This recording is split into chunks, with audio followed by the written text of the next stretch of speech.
Hello नमस्ते श्री स्वामी समर्थ. कशा आहात तुम्ही सर्व? तुमचं सर्वांचं स्वागत आहे तुमच्या आपल्या आवडत्या चॅनल लक्ष्मीज लाईफ अँड स्वामी सेवामध्ये. आज तुमच्यासाठी खूप सुंदर असा एका दादांचा अनुभव मी घेऊन आली आहे. आणि अनुभव तर खूप अप्रतिम आहेच, पण यामधून शिकण्यासारखंही आहे. कारण आपण स्वामीला शरण येतो तर फक्त स्वार्थाकरता नाही, तर आपल्या जीवनाचा उद्धार होण्याकरता आणि आपले जे संसाराचे मार्ग असतात ना, ते व्यवस्थित आणि सरळ लागण्याकरता. पण त्यांना विसरले तर काय होतं तेही तुम्ही समजू शकतात. आणि स्वामीची शिकवण नेहमी ध्यानात ठेवा. स्वामींना योग्य मार्गावरती चालणं आवडतं आणि अयोग्य मार्गावरती गेले की काय होतं ह्या अनुभवातून तुम्हाला कळेलच. तर ऐकूया त्या दादांचा अनुभव. श्री स्वामी समर्थ. जय जय स्वामी समर्थ. आज मी तुम्हाला माझा अनुभव सांगतो. मी एक स्वामी सेवेकरी आहे आणि स्वामी समर्थ महाराजांच्या कृपेने छोटासा व्यवसाय मी चालू केला. माझा व्यवसाय स्वामी कृपेने खूप चांगला चालत होता. पण असं काय मी केलं, माझ्याकडून अशी काय चूक घडली आणि माझीच चूक आहे ती, त्याच्या कारणच मला एवढा सर्व त्रास झाला. डोक्यावरती 22 लाखाचं कर्ज झालं. पण ते कशाच्या कारण रस्ता सरळ होता, पण मी सरळ रस्त्यावरती न चालता मी चुकीच्या वाटेवरती गेला तर मला त्रास पडणारच आहे. कारण स्वामींनी मला सूचना काय दिली आणि मी काय करत होतो, आणि याच्यामध्ये खरी जर म्हटलं तर चुकी माझीच असेल. त्याच कारणाने माझं डोक्यावरती कर्ज एवढं वाढलं, माझी बायको मला सोडून गेली. झालं असं, माझा व्यवसाय खूप चांगला चालत होता आणि मग मी व्यवसाय चालू केला. माझ्या डोक्यात आलं भाड्याच्या घरामध्ये राहण्यापेक्षा आपण स्वतःचं घर घेऊया. मग मी स्वामी समर्थ महाराजांना प्रार्थना केली आणि माझ्या घराची इच्छाही पूर्ण होईल असं मला वाटू लागलं. तेव्हा मी एक घर म्हणजे फ्लॅट बुक केला 2 BHK, आणि ते लोनवरती मी घर घेतलं.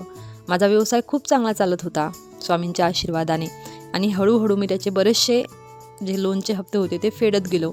मग माणसाला कसं असतं ना, ज्यावेळेस आपल्या हातामध्ये पैसा येतो आणि आपली तरक्की होते त्या टायमावर ते कधीच माणसाने उडू नये. आपले पाय हे जमिनीवरतीच असले पाहिजे. जो व्यक्ती पैसा आला की उन्मत्त होतो, त्याचा ह्या म्हणजे दुर्दैवच समजा तुम्ही, त्याची उन्नती होते पण तो उन्मत्त होतो. कारण त्याच्या जीवनामध्ये किती खराब दशा होऊ शकते ते सुद्धा मी अनुभव केलं. मी घराचे लोनचे हप्ते फेडत होतो. मग मला स्वप्न होतं ते कार घेण्याचं, आणि मी विचार केला की मी कारसुद्धा घेतो. तर मी कारकरताही थोडंसं लोन काढलं 5 लाखाचं आणि मी कार बुक केली. माझी प्रगती खूप चांगली होत होती आणि मी आधी स्वामींना म्हणायचो की स्वामी माझं सर्व चांगलं करा, मी तुमच्या दर्शनाला अक्कलकोटला येईल. पण जसा जसा माझ्या हातात पैसा येऊ लागला तसा तसा मला स्वामींचा विसर पडत चालला आणि माझी संगत हे थोडी बिघडत चालली. मी कार घेतली तर तुम्हाला माहिती आहे मित्र लोक कसे असतात, कार घेतली म्हणे घर झालं तुझं, पार्टी दे. मग आम्ही लागलो संगतमध्ये, त्यांच्याच पार्टी दिली त्यांना. रात्रभर घरी यायचं नाही. कार घेतली तेव्हापासून तर कधी मी घरात जेवणही करत नव्हतो. रात्रीच्या 2-2, 3-3 वाजता मी घरी येत होतो. आणि ह्या त्रासाला कंटाळून माझी मिसेस माझ्यासोबत भांडण करत होती की तुमचं सारखं सारखं लेट येणं आणि हे काय चालू आहे, दारू पिणं वगैरे चालू झालं माझं. चुकीच्या व्यसनामध्ये अडकलो मी. मिसेस माझ्यासोबत भांडू लागली. आणि ते कसं आहे, रात्री उशिरा यायचं म्हणजे सकाळी उठल्यावरतीच कोणाची बायको असे, कोणाचीही म्हणजे धर्मपत्नी असे किंवा आई बाप असत घरामध्ये, कोणीही ही व्यक्ती जर का रात्री 3-3 वाजतापर्यंत दारू पिऊन येतोय तर सकाळी ते बोलणारच आहे. आणि ते बोलत होती तर ते मला आवडत नव्हतं. मला डोक्याला वैताग वाटत होता. तो असं वाटत होतं की हिचं काय सारखं सारखं बडबड चालतं. मी कंटाळलं होतो त्या त्रासाला. तरी पण मी माझे चुकीचे गुण काही सोडले नाही. ही माझ्याकडून चूकच होत होती. पण पैसा जवळ असला तर मनुष्य उन्मत्त होतो आणि त्याला कोणाच्याच वागण्याचा काहीच फरक पडत नाही. आणि मित्र लोक असले तर तेही चांगले असावे. जे चुकीचे मित्र असले, जे चुकीचे वळण लावतात, त्यांच्यापासून लांब राहिलेलं बरं. पण हे सुद्धा मला कळत नव्हतं. मी रोज त्यांच्यासोबत रात्रभर फिरत राहायचा आणि सकाळी उशिरापर्यंत झोपायचा. असं करताना माझ्या व्यवसायावर ते चुकीचा असर पडला. व्यवसायाकडे मी काहीच लक्ष देत नव्हतो. व्यवसाय कसा चालणार जर का मी त्याच्यावरती काही लक्षच देत नाही आहे आणि मी फक्त दारू पितोय आणि पार्ट्या करतोय आणि चुकीच्या वळणावरती घरामध्ये लक्ष नाही. एका प्रकारे हे खूप माझं दुर्गती, जशी उन्नती झाली होती ना तसा मी खाली पडायला लागलो. कारण माझं लक्षच नव्हतं व्यवसायाकडे की व्यवसाय कसा चालू आहे, काय चालू आहे, मी काहीच लक्ष देत नव्हतो. आणि असं करता करता माझ्यावरती हे लोनचे हप्ते आणि गाडीच्या लोनचे हप्ते हे मला द्यायचे होते. पण माझा व्यवसायच चालत नाही आहे तर मी हप्ते तरी कसा देणार. मला नोटीस आला, 5-6 हप्ते माझे बाउन्स गेले. मला नोटीस आला की पैसे तुम्ही भरा. तरी मी इतकं लक्ष दिलं नाही. त्यानंतर तर घरावरती नोटीस लागला. आणि हे पाहून, कारण माझी वागणूक चांगली नाही, रात्रभर मी घराच्या बाहेर पिऊन पळत होतो. असाही माझ्या पत्नीला माझा वैताग आला होता. तिने ते दोन्ही मुलंही माझ्याजवळ ठेवले आणि ती तिच्या आईबापाच्या घरी निघून गेली. मी माझी चूक न समजता मी तिलाच बोलत होतो की अशी परिस्थिती माझी आली तर मला सोडून गेली वगैरे. पण माझंही कुठे ना कुठे चुकलंच होतं. पण एक आहे, अशी परिस्थिती आली तर नवऱ्याला सांभाळून घ्यायचं, त्याचा साथ द्यायचा, असं सोडून जायचं नाही असं माझ्या मनाला होत होतं. ती मला सोडून चालली गेली आणि माझ्यावरती इथे आणि टेन्शनची परिस्थिती आली. गाडीचेही हप्ते माझे खाली गेले, म्हणजे बाउन्स गेले गाडीचेही हप्ते. तिकडनं मला फोन यायचे की तुम्ही रिकव्हरीवाले फोन करत होते की तुम्ही गाडीचं लोन द्या किंवा गाडीचे हप्ते भरा, नाही तर गाडी घेऊन जातील म्हणून. तरी मी तिकडे लक्ष दिलं नाही. एका दिवशी मी खूप पिलो, खूप म्हणजे खूप, इतका जास्त मी पिलो आणि मी विचार करू लागलो, हे सर्व काय चालू आहे? मी तोच व्यक्ती आहे का ज्याने शून्यामधून एवढं सर्व निर्माण केलं आहे? मी कुठे चुकतो आहे? मी काय चुकतो आहे? तेव्हा माझ्या डोक्यात एक वस्तू आली की मी ज्या वेळेस माझ्याकडे पैसे नव्हते त्यावेळेस मी स्वामी सेवा करत होतो आणि मी स्वामींना बोलायचो की स्वामी मी गाडी घेतली की मी तुमच्या दर्शनाला येईल, स्वामी मी असं केलं की स्वामी मी तुमच्याकरता हे करील. आणि ह्या भागदौडमध्ये पैशाच्या विचारामध्ये मी स्वामींनाच विसरून गेलो. मी खूप चुकीच्या वळणावरती गेलो. मी व्यसनाच्या अधीन झालो. हे माझं मन मला खात होतं. माझ्या डोक्यामध्ये इतकं भांडण चालत होतं की हे काय चालू आहे, काही समजत नाही आहे. व्यवसाय चांगला चालत नाही आहे, गाडीचे हप्ते भरले जात नाही आहे, घराचे हप्ते भरले जात नाही आहे, कसं होईल? ह्या टेन्शनमध्ये मी खूप दारू पिलो होतो आणि तशीच गाडी चालवत होतो. गाडीच्या समोर एक कुत्रा आलं आणि अचानक काय घडलं ना ते मला कळलंच नाही, कारण मी खूप पिलेलो होतो आणि माझ्या गाडीचा ॲक्सिडेंट झाला. मी तिथेच पडलो. माझ्या डोक्यामधून इतकं जास्त रक्त वाहत होतं, मला शुद्धच नव्हती की काय झालं आहे म्हणून. रक्तामध्ये पडलेलो होतो. मला कोणी दवाखान्यात नेलं, काय केलं काहीच समजलं नाही. आणि जसे माझे डोळे खुलले तसे मी दवाखान्यात होतो.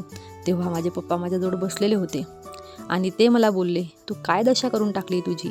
असा दारू पित राहशील तर कसं तुझं लोन कसं नील होईल? तुझ्या गाडीचे हप्ते कसे भरले जातील? आयुष्य उद्ध्वस्त होईल. तुझी पत्नी तुला सोडून चालली गेली का? तर तू तिला पैसे देत नव्हता घर खर्चामध्ये, तू तिला त्रास देत होता, रात्रभर तू घरी येत नव्हता. तू का असं वागतोय? असं वागू नको, तुझं आयुष्य उद्ध्वस्त होईल. आणि तेव्हा मला माझ्या चुकीचा पश्चाताप झाला की मी काय चुकलोय आणि मी काय चूक केली म्हणून. त्यानंतर मी थोडा स्वतःचा विचार केला. 1 महिन्यापर्यंत तर मी घरीच होतो आणि अशा परिस्थितीमध्ये माझ्या आईबाबांनी मला सांभाळले. पत्नी तर मला सोडून गेली होती, पण तिची ही चुकी कशी म्हणू मी? कारण ती मला रोज पैसे मागायची, मी तिला घर खर्चालासुद्धा पैसे देत नव्हतो, रात्रभर मी घरी येत नव्हतो आणि ती तरी काय करेल? मग त्यानंतर घडलं असं की मी थोडा व्यवसायाकडे लक्ष देऊ लागलो. आणि व्यवसायावरती लक्ष देताना असं नाही की एकदम सर्व चांगलं झालं, हळूहळू थोडं सर्व चांगलं व्हायला लागलो. मी स्वामीची सेवा करायची चालू केली. मी एक नियम चालू केला. जवळ जे मठ होतं, मी सेवा वगैरे काहीच करत नव्हतो, फक्त जवळचं जे मठ होतं तिथे मी दर गुरुवारी जायचो आणि सर्वांना केळी देत होतो खायला.